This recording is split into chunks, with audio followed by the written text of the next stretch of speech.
आजच्या या सोहळ्याचे अध्यक्ष साहित्यिक मिलिंदजी जोशी, यांच्या लिखाणामध्ये अत्यंत धार आहे आणि परवा दिवशी अहिल्यादेवी होळकरांच्या विषयी तुमचा जो लेख वाचला आणि वेगळा पैलू अहिल्यादेवींचा तुम्ही वाचकांच्या पुढे आणला, असे संजयजी सोनवणी काही महिन्यापासून ज्यांचे माझे संबंध खूप चांगले प्रस्थापित झाले आणि त्याचं रूपांतर मैत्रीत होत आहे, असे संदीपजी वागचौरे, ज्यांचा वाढदिवस आपण या ठिकाणी साजरा करतोय आणि ज्यांच्या जीवनावर आज एका अंकाचं प्रकाशन होत आहे, असे ज्ञानेश्वरजी तापकीर साहेब, सावित्रीबाईंच्या जीवनावर जे नाटक आपल्याला पाहायचं आहे ते सोमनाथजी मुटकुळे साहेब, ज्यांनी हा कार्यक्रम छानसा घडून आणला आहे आणि तुम्हा आम्हाला एकत्रित केलं आहे, असे घनश्यामजी पाटील साहेब, या ठिकाणी चपराकवर प्रेम करणारे सर्वजण, त्यांची टीम आणि श्रोते हो, जगाचा जर इतिहास पाहिला तर सामाजिक, राजकीय, शैक्षणिक अशी ज्यांनी कुठं क्रांती केली आहे, बदल घडून आणलेत, त्याच्यात एक समान सूत्र आहे की त्या व्यक्ती सर्जनशील आहेत, उत्तम वाचक आहेत, लेखक आहेत आणि काही ना काही साहित्याची त्यांनी निर्मिती केलीच आहे. मला असं वाटतं हे समान सूत्र, हा धागा शोधूनच घनश्याम पाटील सावित्रीबाईंच्या या कौशल्यापर्यंत, या त्यांच्या उपजत गुणापर्यंत पोहोचले असावेत.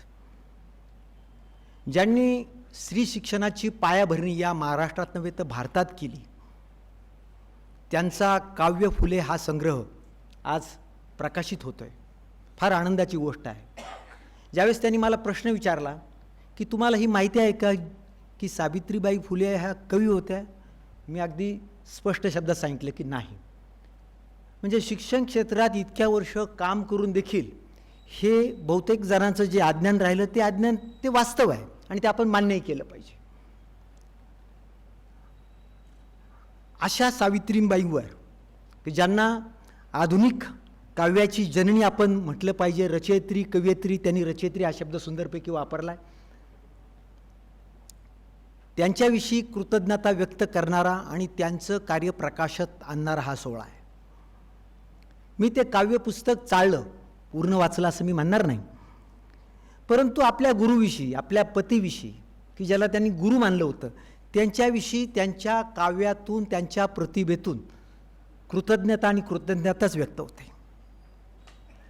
शिक्षणामुळेच मानवाचा उद्धार होऊ शकतो हे सत्य त्यांना उमजलं. नुसतं उमजलं नाही, कारण उमजतं ते कृतीत आणणं फार अवघड आहे. त्यावेळेला ज्यावेळेस म्हणतात की नसा नसातून ईर्ष्या खेळू, नसा नसातून ईर्ष्या खेळू, विद्या मी घेईन, क्षुद्रत्वाचा डाग हा माझा निपटून काढीन. अत्यंत जबरदस्त काव्य मला वाटलं की ज्या वेळेला आत्ताच्या ह्या 10-5 वर्षात right of education, right to educate हा आत्ता कायदा येऊ राहिला आहे, ह्या दशकात राईट ऑफ एज्युकेशन, हे विद्या मी घेईन म्हणजे समाजातल्या 50% घटक असणाऱ्या महिलांच्या प्रतिनिधींनी त्या सांगतात विद्या मी घेईन, this is my right to educate, मी शिक्षण घेईल. मी म्हणजे व्यक्तिगत सावित्रीबाई पुरतंच मर्यादित शब्द असू शकत नाहीत. त्यांचं जीवन पाहिलं तर तमाम स्त्रीवर्गासाठी त्यांचे शब्द आहेत. ज्यावेळेला आपल्यापैकी कुणी वामनराव पैंचं कुणी ऐकलं असेल तर त्यांनी एक वाक्य सांगितलेलं आहे, तूच आहे तुझ्या जीवनाचा शिल्पकार. मला हे त्यांचा संदेश आणि सावित्रीबाई फुलेंचा त्या अगोदर 172 वर्षापूर्वी दिलेला संदेश याच्यात फार साधर्म्य आढळतं. ज्या स्वतःचा उद्धार करते आपण झालं पाहिजे ही जाणीव सावित्रीबाईंना झाली आणि त्या जाणीवेतून आज भारतात, महाराष्ट्रात तमाम स्त्रीवर्ग शिकत गेला आहे. आज मी शिक्षण क्षेत्रामध्ये काम करताना पाहतो की वर्गामध्ये कॉलेजमध्ये 60-70% मुली आहेत, 70%. काही काही ठिकाणी तर आमच्याकडे बी फार्मसी एम फार्मसी 80-85% मुली, म्हणजे मुलंच सापडेनात. याचं फाउंडेशन कोणी केलं असेल? हे सावित्रीबाई फुलेंनी केलं. म्हणजे मला असं वाटतं की पाटील साहेब, हा एक मोठा आम्ही एक मोठा कृतज्ञता सोहळा आपण साजरा करतो आहे. माझ्या आईचं देखील शिक्षण 1950 ते 60च्या दशकामध्ये पुण्यामध्ये झालं, मुंबईमध्ये झालं, आणि नगर जिल्ह्यामध्ये BA BT इंग्लिश घेऊन शिक्षण घेऊन त्या ठिकाणी स्वतः अनुदानित शाळेवर लात मारून विना अनुदानित शाळेची नोकरी करून संस्था स्थापन करणाऱ्या त्या पहिल्या स्त्री होत्या. आणि त्यांच्या जीवनावर डॉक्टर युमा पठाणनी लेख सावित्रीचे हे पुस्तक लिहिलं आहे. म्हणजे घराघरात सावित्रीबाई फुलेंचे उपकार आहेत. ते उपकार फेडण्यासाठी आपण काही केलं ते उपकार फेडूच शकत नाही. काही काही उपकार फेडायचे पण नसतात, तसेच ते बाळगायचे असतात आणि आपल्या कृतीतून ते व्यक्त झाले पाहिजेत. आणि पाटीलसाहेब, हे फार मोठं तुम्ही काम केलेलं आहे. 1854 प्रसिद्ध झालेलं पुस्तक, तब्बल 172 वर्षानं समाजापुढं तुम्ही प्रकाशात आणताय. फार मोठं काम आहे, फार मोठं काम आहे. आज बघा, मी पाहतोय घनश्याम पाटलांचं जसं मी स्वभाव पाहतोय, हे ग्रस्त कधी मळलेल्या वाट्यावरून चाललेच नाहीत. स्वतःहून स्वतःचा रस्ता शोधित गेले. त्याच्यात काटे असतील, कुटे असतील, दगड असतील, धोंडे असतील, त्यांना माहिती. परंतु कुणाचं अनुकरण करणं, कुणाचं लांगुलचालन करणं हा त्यांचा स्वभाव नाहीच राहिला. जे पटलं ते पटलं, जे नाही पटलं ते नाही पटलं. त्यांचं धडक बेधडक वाचताना आपल्याला धडक बसते. आपल्याला भीती वाटते की हा माणूस लिहितोय काय, काय काय काय कुणाला अंगावर घेतो. ज्याला माणसं लांबूनच दुरून पाहतात, तर हा माणूस सरळ सरळ अंगावर घेतो. म्हणजे ही शक्ती, ही व्यक्ती जरा महानच आहे. आणि हे करताना स्वतःचं सगळ्याला जपवावं लागतं.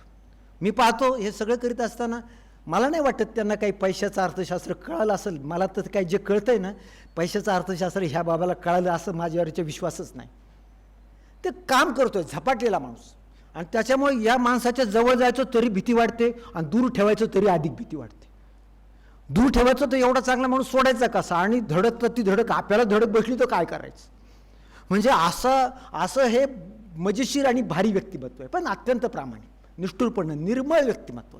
आणि अशा निर्मळ व्यक्तिमत्वाच्या हातून आज हे चपराकच्या तर्फे आज हे पुस्तक प्रकाशित होत आहे. त्यामुळं मला खात्री आहे की हे पुस्तक सावित्रीबाई फुलेंचा हा विशेष गुण महाराष्ट्रात, भारतामध्ये विशेष प्रकाशात आणीत आहे.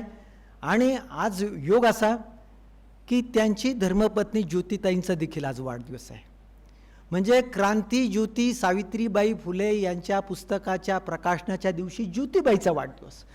हे काही आपोआप घडलं नाही. ज्योतिबाई, तुम्ही या पुढे मला तुमचा सत्कार करायचा आहे. भाग्यश्री, सत्काराचं साहित्य घेऊन पुढे या. हा योग सहजासहजी येत नाही. आणि मी येताना सत्कारासाठी काय आणलं आहे की मी ज्या जिल्ह्यातून आलो आहे, ज्या जिल्ह्यात ज्ञानेश्वरी लिहिली आहे, त्या ज्ञानदेवाची मूर्ती घेऊन मी आलो आहे आमच्या ज्योतिताईंसाठी. असा खास सोहळा तुमच्या आमच्यासाठी एक मेजवानी आहे. आणि पुन्हा सांगतो की पाटीलसाहेब, असंच काहीतरी हटकं करीत राहा. तुमच्या हटकेपणाची महाराष्ट्राला आज गरज आहे, कारण हटके माणसं राहिलीच नाहीत, दुर्मिळ माणसं राहिली नाहीत. आणि बघा की महात्मा ज्योतिबा फुलेंनी दुर्लक्षित असलेली शिवरायाची समाधी काट्याकुट्यात जाऊन शोधून काढली आणि प्रकाशात आणली. तसं महात्मा फुलेंच्या धर्मपत्नीचं, आपल्या सगळ्यांच्या आद्य गुरूंचं अप्रकाशित किंवा अंधारात राहिलेलं साहित्य तुम्ही आज प्रकाशात आणताय. हा देखील वेगळा योग आहे असं मला वाटतं. पुनश्च या कार्यक्रमाला मी खूप खूप शुभेच्छा देतो. आणि ज्योतिताईने विनंती करतो की आमच्या आबासाहेब काकडे शिक्षण समूहाकडून ज्ञानेश्वराची मूर्ती पाहून छोटासा सत्कार स्वीकारावा. CA भाग्यश्री त्यांचा सत्कार करतील. ज्या पैस खांबाला टेकून ज्ञानेश्वरी लिहिली गेली त्याच तालुक्यातून, जवळ असलेल्या शेवगाव तालुक्यातून काकडे परिवार येतो. शिक्षण संस्था 57पेक्षा अधिक शाळा, महाविद्यालय, विधी महाविद्यालय असा मोठा व्याप सांभाळणारे काकडे साहेब यांच्या संकुलाच्या वतीने हा सन्मान केला जातो आहे. मी